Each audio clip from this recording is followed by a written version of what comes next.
Lab സകലം ലാബിൻ്റെ YouTube ചാനലിലേക്ക് എല്ലാവർക്കും സ്വാഗതം. ഇത് നമ്മളുടെ പുതിയ ചാനലാണ് സകലം ലാബ്. അപ്പോൾ നിങ്ങളുടെയൊക്കെ സപ്പോർട്ട് വേണം. സകലം ലാബിൻ്റെ ആദ്യ വീഡിയോ ആയ ഈ വീഡിയോയിലൂടെ ഞങ്ങൾ നിങ്ങളുമായിട്ട് ഷെയർ ചെയ്യുന്നത് ഫോഗിംഗ് മെഷീൻ. ഈ ഒരു ഫോഗിംഗ് മെഷീൻ എങ്ങനെയാണ് ഉണ്ടാക്കുന്നത് എന്നുള്ളതാണ്. ഇത് നമ്മൾ ഉണ്ടാക്കിയിട്ടുള്ള ഫോഗിംഗ് മെഷീനാണ്.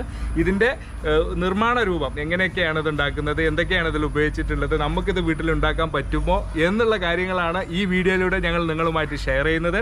അപ്പോൾ സകലം ലാബ് എന്ന് പറയുമ്പോൾ ഇതുപോലുള്ള സാധനങ്ങൾ, നമ്മൾ ഉണ്ടാക്കുന്ന ഓരോ ഉപകരണങ്ങളും അതിൻ്റെ ഡീറ്റെയിൽഡ് ആയിട്ട് എങ്ങനെയാണ് അത് ഉണ്ടാക്കുന്നത്, എന്തൊക്കെ സാധനങ്ങൾ അതിൽ ഉപയോഗിക്കുന്നത്, എത്ര ചിലവ് വരുന്നു എന്നുള്ള കാര്യങ്ങളൊക്കെ ഡീറ്റെയിൽഡ് ആയിട്ട് നിങ്ങളെ അറിയിക്കുന്നതിന് വേണ്ടിയിട്ടാണ് സകലം ലാബ് എന്നുള്ള ഈ ഒരു ചാനൽ.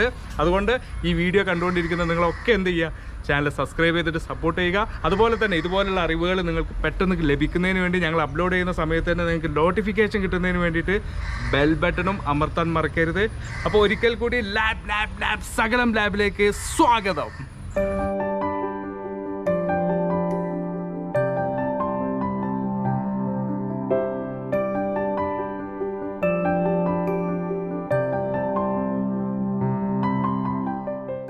ഗ്രീൻ സാൻഡ് ഉപയോഗിച്ചിട്ടാണ് സാധാരണ മോൾഡുകൾ വളരെ വൃത്തിയിലും അതുപോലെ എളുപ്പത്തിലും ഉണ്ടാക്കുന്നത്. പക്ഷെ ഇപ്പോൾ ആ സാധനം കയ്യിലില്ല. അതുകൊണ്ട് പ്ലാസ്റ്റർ ഓഫ് പാരീസും വെള്ളവും മിക്സ് ചെയ്തിട്ടാണ് ഈ ഒരു അച്ച് ഉണ്ടാക്കിയിട്ടുള്ളത്.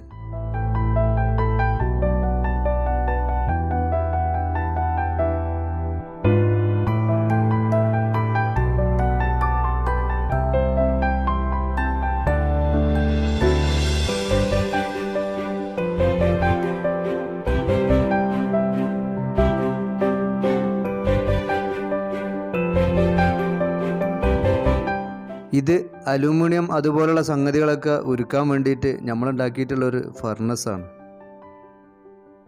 നമ്മുടെ കോയിലും അതുപോലെ ഹീറ്ററും പൊതിയാനുള്ള അലൂമിനിയം ഇപ്പോൾ ഇതിൽ വെച്ചിട്ടാണ് ഉരുക്കുന്നത്.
ഫോഗിംഗ് മെഷീൻ്റെ കേസ് ഒരു പഴയ കമ്പ്യൂട്ടറിൻ്റെ, അതായത് ഉപയോഗിക്കാത്ത കേട് വന്നൊരു കമ്പ്യൂട്ടറിൻ്റെ CPU ക്യാബിനറ്റ് ഉപയോഗിച്ചിട്ടാണ്. അത് നമ്മൾ കടയിൽ നിന്ന് എടുത്തതാണ്.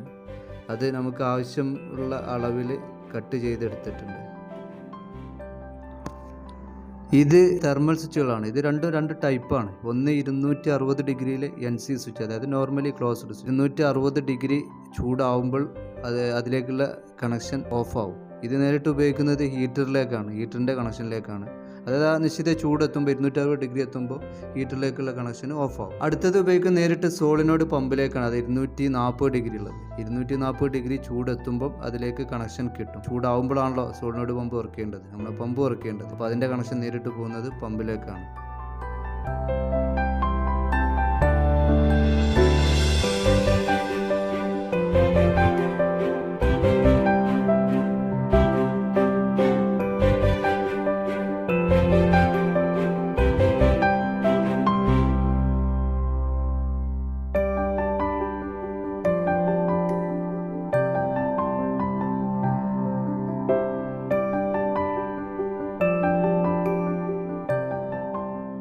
ഇതാണ് നേരത്തെ പറഞ്ഞ സോളിനോയിഡ് പമ്പ്. ഫോഗിംഗ് ലിക്വിഡ് വലിച്ചെടുത്തിട്ട് ഹീറ്ററിന് മുകളിലായിട്ട് ചുറ്റിയ ആ കോയിലിലൂടെ പുറത്തേക്ക് ഈ ലിക്വിഡ് തള്ളുക എന്നുള്ളതാണ് ഈ മോട്ടറിൻ്റെ ജോലി. നമ്മുടെ ഫോഗിംഗ് ലിക്വിഡ് ഹീറ്ററിൻ്റെ അവിടെ എത്തുമ്പോൾ ചൂട് കാരണം അവിടുന്ന് അങ്ങോട്ട് ഫോഗായിട്ട് മാറും. ഇതാണ് ശരിക്കും ഒരു ഫോഗിംഗ് മെഷീൻ്റെ പ്രവർത്തനം. ഈ ചൂട് കാരണമാണ് അവിടുന്ന് ഫോഗായിട്ട് മാറുന്നത്.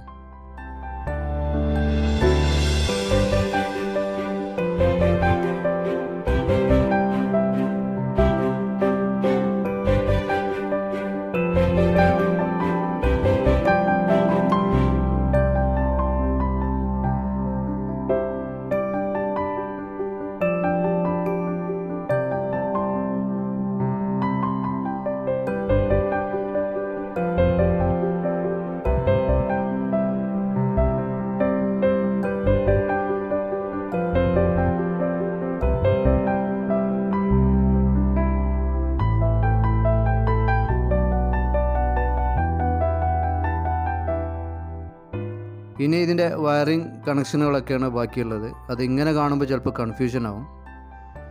അതിൻ്റെ ഒരു ഡയഗ്രാം കാണിച്ചു തരാം, അപ്പോൾ കൂടുതൽ ക്ലിയർ ആവും.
ഫോഗിംഗ് മെഷീൻ്റെ എല്ലാ വർക്കുകളും ഇപ്പോൾ കഴിഞ്ഞു. ഇനി ചെക്ക് ചെയ്യാനുള്ള സമയമാണ്. ആദ്യം ഫോഗിംഗ് ലിക്വിഡ് ഒഴിക്കുക, അതിനുശേഷം സ്വിച്ച് അമർത്തുക, കുറച്ച് സമയം വെയിറ്റ് ചെയ്യുക. ആ സമയത്തിനുള്ളിൽ ഹീറ്റർ ചൂടാവും. ഒരു നിശ്ചിത ചൂടെത്തി കഴിഞ്ഞാൽ ഇൻഡിക്കേറ്റർ തെളിയും. ഇൻഡിക്കേറ്റർ തെളിഞ്ഞതിന് ശേഷം പുഷ് ബട്ടൺ അമർത്തുക.